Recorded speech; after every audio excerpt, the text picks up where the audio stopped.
تو چی جای ترس داری گفت؟ همون که خودش دندان شداد همون خودش نان شمیته گفت. برادر عزیز، خداوند بسیار ذاتی مهربانه، او کفیل ریسک ما ہے. میگه یک نفر بود دائم دعا میکرد، میگو خدایا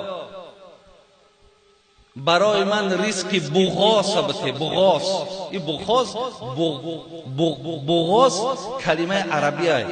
وقتی میگه همون زاغ بچه تولد میکنه سفید است. وقتی که همون سفید که هست میگه زاغ سیاه که میبینش فکر میکنه که همین ایمن نیست. ایمن نیست، میگه ترکش میکنه میرود تا زمانی که همین پر سیاه نبراید.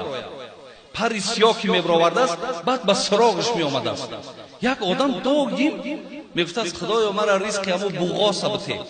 بغاسش همون که در حالت همون پشم سفید داشتن. خدا را بینیم برادرای عزیز قدرت چکی.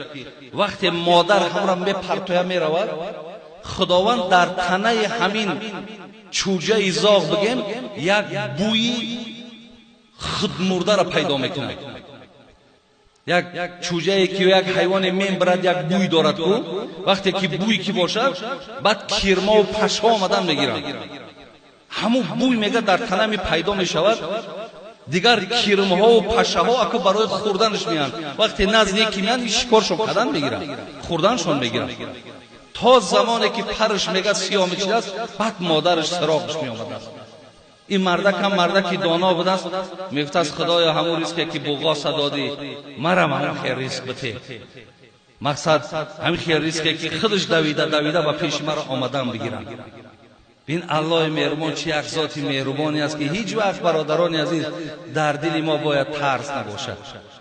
در دل ما یگان ترس هم بترسیم. من برادر عزیز، این ریسک چیزی ازلی است. این را کم و زیاد کردن همه در نزد الله مهربان است. این به بندش هیچ وابستگی ندارد. یک قصه دیگر هم میگیم داومی که وقتی زیاد گرفتم. میگه یک آدم پولدار ثروتمند وارد مسجد میشود.